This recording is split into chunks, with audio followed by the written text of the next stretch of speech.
The war was over. The humans had fought hard. Many had died. But finally, a fragile peace was made with the powerful alien race known as the Veltar. As part of this treaty, a small group of human soldiers was invited to the palace of the alien Baron. Among them was Corwin Hayes, a quiet but brave human soldier with sharp eyes and a calm face. He had fought on the front lines. He had lost friends.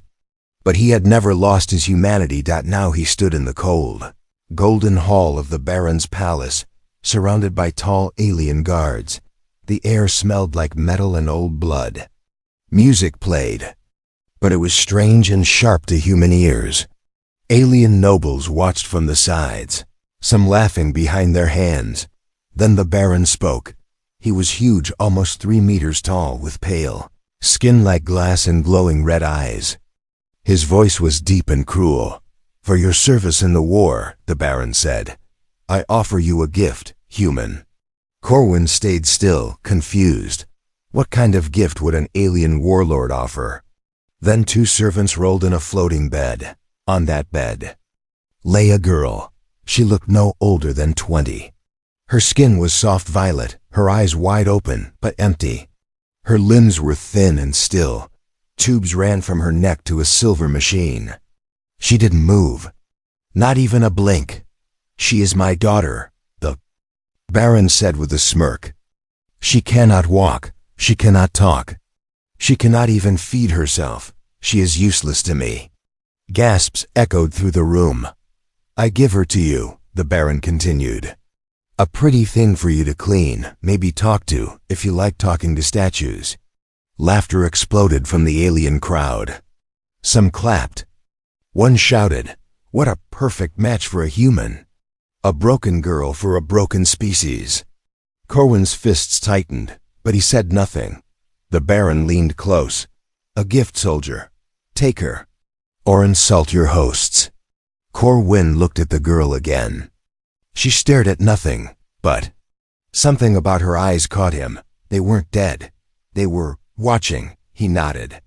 "I'll take her." The room went silent. Then more laughter. Foolish human. Someone shouted, "Enjoy your toy." Another alien said. Corwin walked forward and gently touched the edge of the floating bed.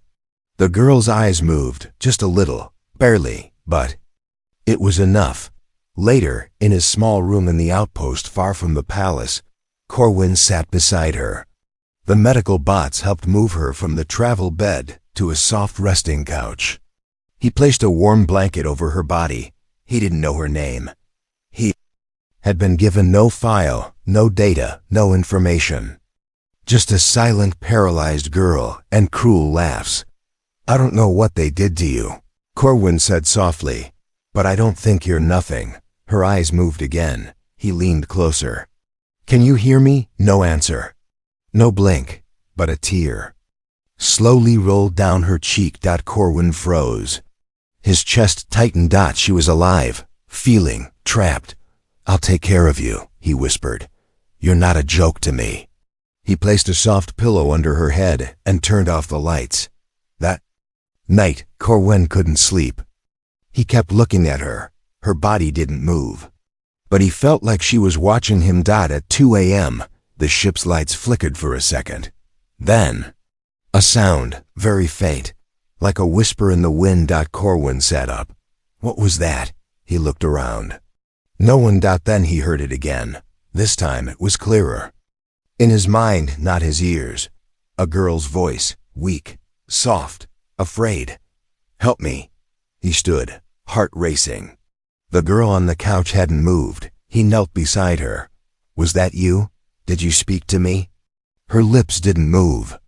Her eyes were still. He felt it again. "Please." This wasn't just a body.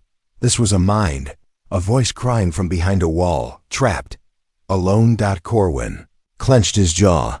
Whatever the aliens had done to her, he would find out.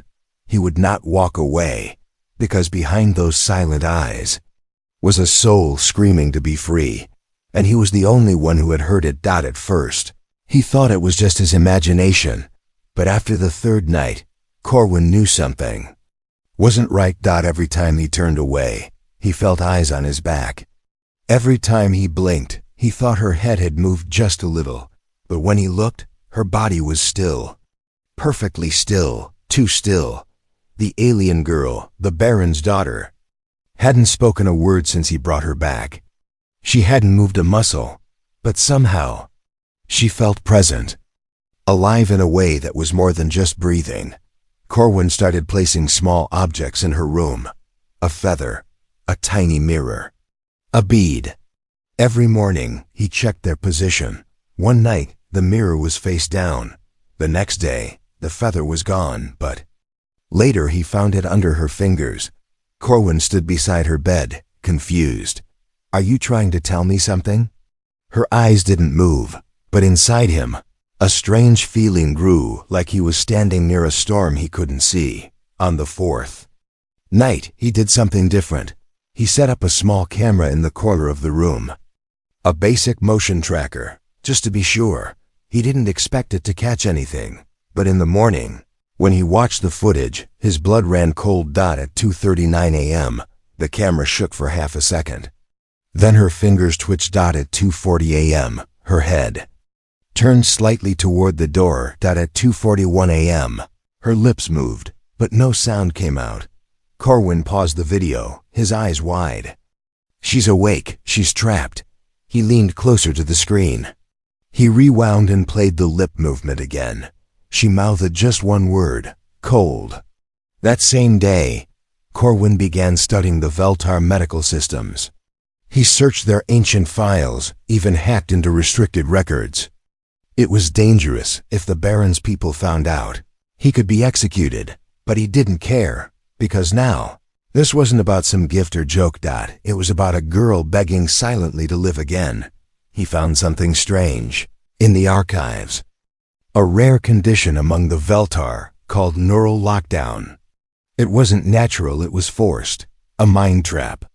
A neural prison built by alien technology. The body could not move. The mouth could not speak, but the mind? The mind screamed inside. The key to unlocking it? A forbidden device. Long hidden by the Baron himself. They did this to her on purpose, Corwin whispered. Her own father locked her mind inside her body. Later that night, Corwin sat beside her again. She wore a soft thermal blanket. He had made sure she was warm now, but she still didn't blink. He took her hand gently and spoke. "They want me to think you're nothing. They want me to believe you're broken." He looked into her violet eyes, but I don't believe them. For a long moment, silence filled the room. Then, the lights flickered, and her fingers moved again, not randomly. She squeezed his hand. Corwin stared at their joined hands, heart racing. "I'll get you out," he whispered. "No matter what it takes." At midnight, as Corwin was falling asleep in his chair, a warning alarm echoed through his ship. He jumped up. On the control panel, red words flashed. Neural signal detected, source unknown. Then his comms crackled with static. And one word came through, help. The same voice, the same whisper, but now louder, stronger. She was fighting back. Corwin looked down at her again. The alien girl, no longer just a gift or a joke, was becoming something more. She was still locked in her body, but her will was breaking through. And Corwin knew, without doubt, she was watching, she was listening, and soon, she would rise.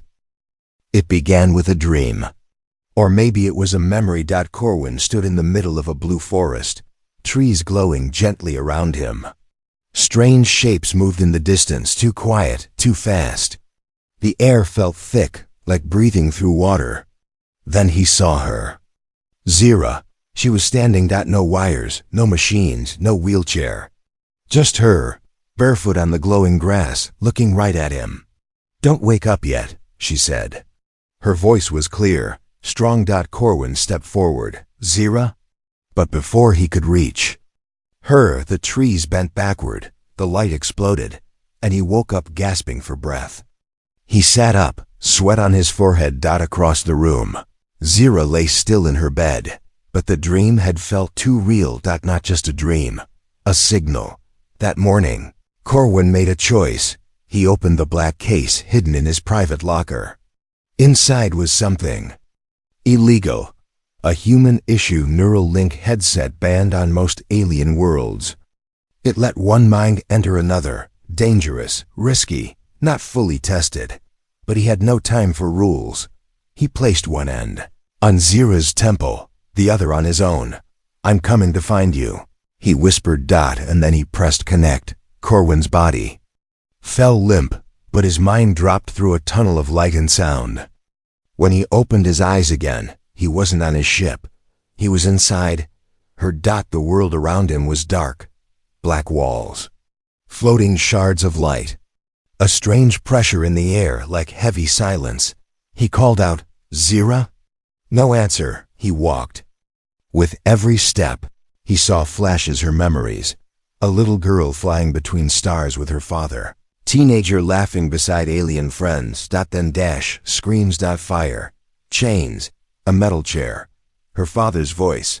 "You know too much. Zira, you were never meant to lead." Then cold. Then silence. Then nothing. Corwin clenched his fists. The Baron didn't just abandon her. He destroyed her future. She had been next in line to lead their people. She had ideas. Plans for peace, for change. The Baron feared her voice, so he took it from her. Forever. Unless. Corwin kept walking until he saw something floating in the dark. It was her. Not her real body, but her mind self, her image, glowing softly in the dark void. Curled into a ball like a child hiding from monsters. He stepped forward and knelt. "Zira, it's me." No movement. "I saw your memories," he said gently. "I know what they did to you." Her glowing body shook. Slowly, her head lifted, her eyes full of tears. "You're not real," she said. "You're just another dream." "No," he said. "I'm here. I linked with you. I saw your pain. I saw the truth." She reached toward him, but her hand flickered like light. "I tried to scream," she whispered. "I screamed for years." "I heard you," Corwin said, voice steady. "I heard you on the first night." Zira stared. "You were the first one who stayed." Suddenly, the dark space around them shook. Warning signs lit up around Corwin's vision. His body on the outside was unstable. His heart rate was spiking. The neural link was falling apart. He didn't have much time. "There's a device," he told her quickly, "hidden under the palace. A neural unlock system. It can bring you back." Zira looked down, afraid. "My father will kill you if you try." Corwin stood. "He already tried. I'm still here." She smiled weakly, then reached out, this time solid. Their hands touched. A surge of light exploded through the space. And then, Corwin woke up, gasping on the floor of his ship. Zira's body hadn't moved. But on her cheek, a new tear had fallen, and her fingers were curled around his hand. Now he knew what he had to do. The Baron had hidden the neural unlock device deep in his fortress. It wasn't a weapon. It was something far more powerful. Hope. Hope for Zira. Hope for a future that was stolen from her. And Corwin was ready to steal it back. The tea was quiet. Steam rose from the cup in Corwin's hands, curling into the cold air of his small cabin. Across the room, Zira lay on her bed, motionless as always. But something had changed. Her fingers were curled slightly now. Her pulse was stronger. Her eyes watched him. She was waking up, slowly, painfully, but surely, and the key to unlocking her fully was buried deep beneath the Baron's palace. The data he stole last night played on his tablet. Blueprints, hidden vaults, forbidden files marked in red. The device he needed wasn't just technology. It was a forgotten alien relic, older than the Baron himself. A neural purifier, built for healing warriors who had suffered mind damage in ancient wars. But the Baron had repurposed it, twisted it. It could now unlock any forced mind-lock. Exactly what Zira needed. But there was a problem. The relic was kept beneath the palace in a hidden vault. Not in the open, not unguarded. Only 2 people had access. The Baron. His personal AI system, sealed to royal DNA, and the moment Corwin stepped inside, he would be marked as a traitor. Corwin stood near Zira's bed, helmet in hand. "I found it," he said softly. "I know where it is. I know how to use it." No reply, but her eyes moved just a little. She was listening. "I'm going back to the palace." That night, he landed near the edge of Veltar territory, far from sensors. The air smelled like rust and dry flowers. He had once walked these same halls as a guest. Now he came as a thief, a ghost in the night. The outer guards were easy to slip past, too busy drinking and laughing. They thought no human would ever dare return here alone. But Corwin wasn't here for pride. He was here for a girl who had been buried alive in her own body. He found the entrance beneath a cracked statue in the garden. Just like the map said, he stepped inside, flashlight flickering. The air turned cold. Dust filled his lungs. Alien symbols lined the walls. Not modern words, ancient Veltar, used before the Empire rose. He followed the path down, heart-pounding. Then he saw it. A door made of dark crystal, smooth, silent. Dead. No buttons. No code. Only a small silver plate at its center. DNA scan. Corwin reached into his bag and pulled out the one thing he stole. From the Baron during the peace celebration, a single glass of untouched wine. He scraped the inside of the rim, pulled out a clear gel swab, and pressed it to the DNA reader. It lit up green. The door opened. Inside, the room hummed with soft blue light, and in the center sat the device. It looked like a crown, made of silver wires and glowing stones. Thin tubes floated in the air around it, humming softly like a sleeping heart. Corwin approached slowly. As his fingers touched it, a soft voice echoed in the room. "Neural key activated. Life signature detected. Target ready for unlock." But before he could move, a red light blinked above the door. Someone was coming. Corwin grabbed the device and ran. Back through the tunnel, through the garden, across the wall. Alarms didn't sound yet. But he knew what was next. He jumped into his small stealth pod and shot into the sky. Behind him, the palace glowed. Searchlights turned. A hunter ship rose, but he didn't stop. He had what he came for. And now, the Baron would know. The joke had teeth. Back at his outpost, he laid the device beside Zira. "I got it," he whispered. "It's time." The machine scanned her head. Light moved across her face. Her body shook slightly, like a chill ran through her. He held her hand. "You don't have to scream in silence anymore." The device made a soft sound. Phase 1, neural awakening, complete. And for the first time since she was a child, Zira blinked. The stars were silent, but the silence never lasts long. When you've stolen from a king, Corwin stood on the deck of his ship, staring out the front window. Beyond the glass, space looked peaceful, cold, endless, calm, but he knew better. Felt it in his bones. A storm was coming. Behind him in the med chamber, Zira was changing. Her body was no longer still. Muscle twitched. Nerve signals danced under her skin. The ancient alien device glowed above her head, scanning, repairing. Unlocking. She had blinked last night. Once. Slow, weak. Now her fingers were moving on their own. Her lips parted slightly, and her breathing was deeper, smoother. Corwin sat beside her bed, watching carefully. "You're coming back," he whispered. "Piece by piece." She didn't answer with words, but her handshaking moved toward his. That was enough. But just then, alert. The ship's screen turned red. A loud beep echoed through the hallway.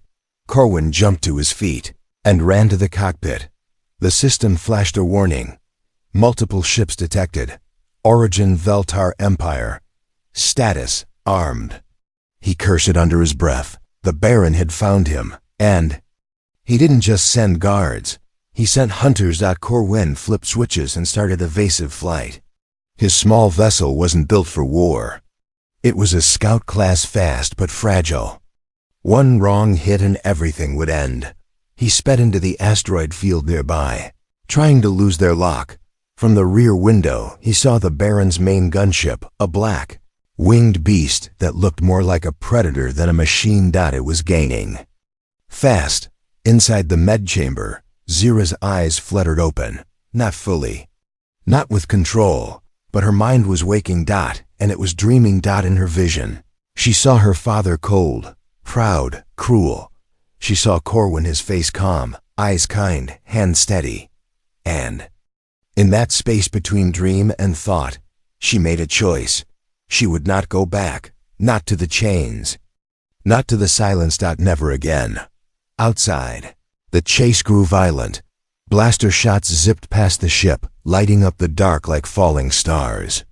Corwin twisted the controls, diving between asteroids, flying low and sharp.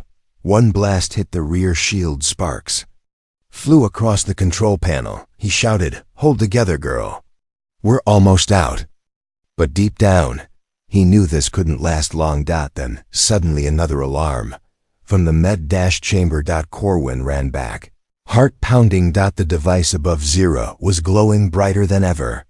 Her body arched slightly, like something inside her was pushing hard to break free. "Zira!" he shouted. Her eyes opened, fully this time. Not confused, not weak. Focused. Corwin froze. "Zira, can you hear me?" She looked straight at him. Her lips moved. The sound came low, shaky. Double quotes. Don't. "Stop. What? Keep going. I'm not done." Corwin nodded, both amazed and afraid. "You woke up right on time," he said, voice tight with emotion. But outside, another blast rocked the ship. Zira winced, but didn't close her eyes. Instead, she asked, "Are we being hunted?" Corwin gave a bitter laugh. "Your father's not happy I stole his favorite toy." She blinked once. "I'm not his toy." "I know," Corwin said. "That's why I'm risking everything to help you." Back in the cockpit, he grabbed the emergency beacon. It was old tech, barely used, but he had one hope left. He sent out a signal to the nearest neutral outpost, civilian in medical crisis. Request safe corridor, hostile Veltar ships in pursuit. He didn't know if it would work, but he had no more tricks, just hope. Then, Zira's voice came through the hallway speaker. "Corwin, give me access to navigation." He froze. "What?" "I know this space. I memorized the map when I was a child. There's a gravity crack in the rocks up ahead. They'll lose control if they follow." Corwin blinked. "You're sure?" Her voice came again, stronger. "Do you trust me?" He smiled. "Always." He linked control to her med-console. Her fingers, still weak, tapped the command slowly. Lights shifted on the screen. The path changed. The ship dipped just in time to dodge a plasma missile. Behind them, one of the hunter ships followed. Too fast. Too close. Too late. The gravity crack pulled it sideways. It spun. It exploded. Corwin whooped. "You did it!" But Zira only closed her eyes, tired. "We're not safe yet." "No," he said. "But we're alive. And together." They both knew the truth. This wasn't just a chase anymore. It was a war between who she used to be and who she would become. And Corwin, he would stand beside her. No matter how far they had to run. She stood in the mirror, bare feet. Weak. Legs, hands shaking. But she was standing. For the first time in 11 years, Zira was standing. The med chamber was silent, except for her soft breathing and the hum of healing lights. Her reflection looked strange. Taller, older, changed. Zira reached out, her fingers brushing the mirror's surface. "I'm still here," she whispered to herself. "They didn't erase me." Behind her, the door slid open with a soft hiss. Corwin stepped in, holding a clean cloth and a nutrient pack. He stopped when he saw her standing, his mouth open, but no words came. She turned slowly. I needed to feel it, she said, her voice soft but clear. The floor, the weight, the balance. You should rest, Corwin said gently. You've been fighting inside your own mind for so long. I've rested enough for one lifetime. She stepped forward, unsteady, like walking through water, but each step was her own. They sat together in the control room, looking out at the stars. Corwin passed her the nutrient pack. She drank slowly. My father will come for us again, she said. Corwin nodded. Let him. He doesn't know you're not the same girl he left behind. Zira looked at her hand, flexed her fingers. I'm more than I was. He made sure of that. Then she turned to Corwin. I want to tell you who I really am. She told him everything. How she trained in military strategy at age 7, how she scored higher than any male in the Veltar officer program. How she discovered her father's secret slave market and threatened to reveal it. How one night he invited her to speak in front of the council and drugged her tea. The next thing she remembered was cold silence, trapped, alone, forgotten. I screamed for years, she said, her voice cracking. And no one ever heard me. Until you, she added, looking at him. Corwin stayed silent for a long time. Then he spoke. You're not just alive, Zira. You're awake. And now they should be the ones afraid. The next day, they reached a hidden moon, an old rebel outpost long abandoned. Zira remembered it from her childhood. It still had functioning tech deep in the stone caverns. Inside, she activated an old Veltar hologram system and stood before it. Corwin watched from behind as she began recording a message. My name is Zira, daughter of Baron Veltar, she said, eyes sharp. You were told I died. You were told I was weak. She stepped closer to the recorder. You were told lies. She broadcasted it across the deep-wave channels, secret communication lines, used by military families and old loyalists. Within hours, replies came back. Some were angry, some were shocked, but most were hopeful. The lost daughter is alive. One message said, the real heir returns. That night, Corwin found her sitting outside the ship, legs crossed, eyes to the sky. Think they'll follow you? I hope so, she replied. He chuckled. That's a warrior's answer. She glanced at him. And what does that make you? He smiled. Just the guy who held your hand until you could walk again. She laughed, really laughed for the first time in years. I like that. But as they sat together in peace, a shadow moved in the distance, high above the moon's surface. A cloaked Veltar probe watched from orbit. It blinked once, then vanished into hyperspace. Far away, in the heart of the Empire, the Baron stared at the screen, hands clenched tight. She lives. His voice shook with rage. Then we burn the stars until she dies again. The last thing the Baron expected was to hear his daughter's voice echo across the stars. It played everywhere, on military channels, market screens, ship radios, even inside noble courts. My name is Zira Veltar, her voice said. I am not broken. I was silenced, and then, I am coming home. Panic spread like fire across the Empire. Old generals whispered her name. Servants stopped to listen. Even the rebels who once lost hope stood tall again. In the palace, the Baron smashed the control screen with his fist. Prepare the fleet, he growled. She dies in the sky. But it was too late. A legend had already begun. Meanwhile, on a quiet moon near the system's edge, Corwin watched Zira suit up. Her armor wasn't new. It was worn, dented, faded silver, but on her, it looked like royalty. She moved with grace now, no shaking. No machines. Just a warrior, reborn. Corwin handed her a small pin, a symbol of unity. Human and Veltar, side by side. Let's finish this, he said. She looked at him with soft, steady eyes. No, she replied. Let's begin again. They flew toward the Empire's capital, not hiding. Zira's signal was open, her voice on loop. She wasn't afraid anymore. She wanted her father to see her coming. As they neared the capital, they were met by a dozen enemy ships. But then something unexpected happened. One by one, they moved aside. Some pilots saluted. Others simply drifted away. Zira's message had reached hearts, not just ears. Even soldiers knew truth when they heard it. Inside the throne room, the Baron stood waiting. He wore battle armor, dark and sharp. Like a shadow. Corwin and Zira entered without fear. "You look well," the Baron said coldly. "Standing, walking, lying as usual." Zira stepped forward, unshaken. "I'm not here to argue, Father. I'm here to take back what you stole." He laughed once. "You think words will change the council? The Empire? No," she said. "But truth will." She pressed a button on her wristband.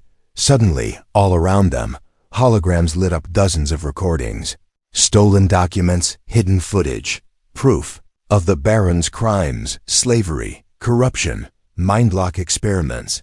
The truth was live broadcasted across the Empire. The Baron roared and charged. Corwin raised his blaster, but Zira raised her hand.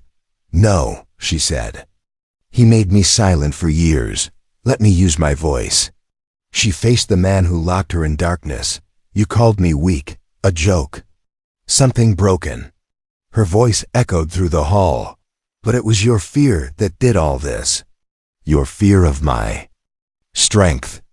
The Baron lifted his weapon, but froze.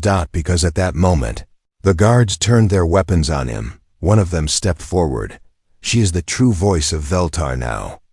Zira walked past her father, who now knelt, defeated and forgotten. Corwin followed behind her, silent but proud.